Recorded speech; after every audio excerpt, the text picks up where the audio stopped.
Imagine a navy so vast and feared, held together not just by discipline, not just by strategy, but by a single drink. A drink that fueled empires, shaped battles, and kept sailors alive. Rum. This is the story of how a simple Caribbean spirit became the backbone of the world's most powerful navy, and how it quietly steered the rise of British global dominance. Before rum, British sailors lived on rotting water barrels, sour beer, and salted meat that tasted like leather. Long voyages meant dehydration, scurvy, and morale sinking faster than a leaky sloop. Imagine yourself on a wooden deck in the early 1600s, sun burning your neck, your rations barely edible, and every gulp of water tasting like mold. Then comes a discovery from Britain's growing Caribbean colonies: fermented molasses distilled into rum. Unlike beer or water, rum stayed drinkable for months, even years. It was strong, compact, and, crucially, energizing. Suddenly, the Navy had found the perfect maritime fuel: cheap, potent, and nearly indestructible. By the late 1600s, ships returning from the Caribbean carried barrels of rum not as cargo, but as necessity.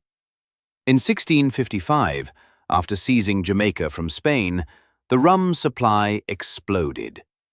The Admiralty began replacing sailors' daily gallon of beer with rum, far stronger, far easier to store. But it came with a cost: drunk crews, fights below deck, and chaos during storms. Enter Admiral Edward Vernon, who in 1740 diluted the rum with water and lime juice, creating the legendary grog.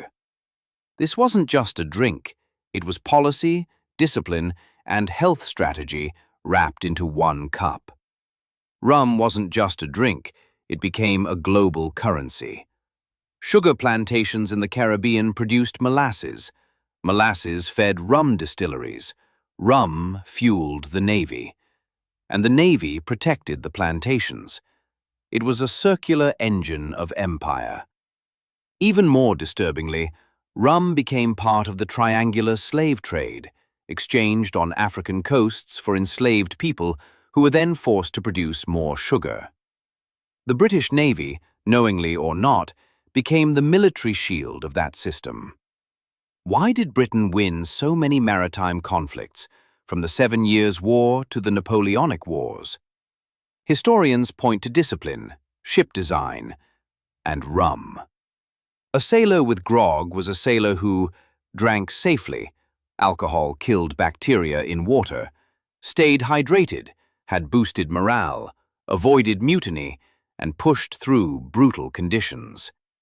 In battles lasting hours or days, rum kept crews functional.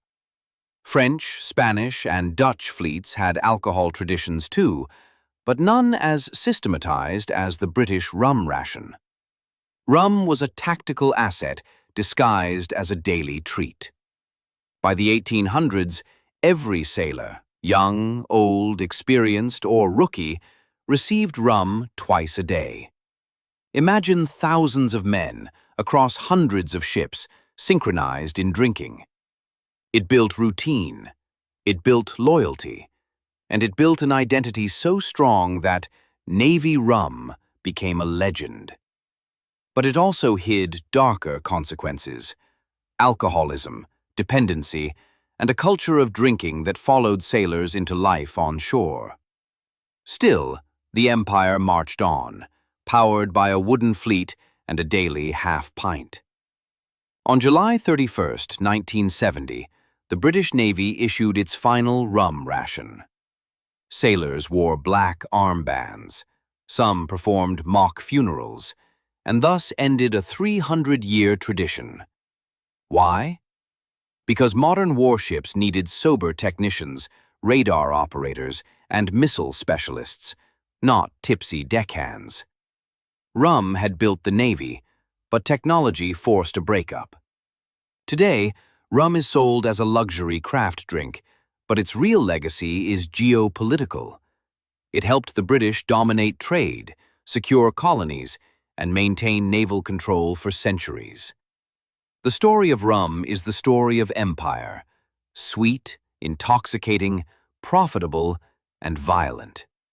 And without it, the map of the modern world might look very, very different.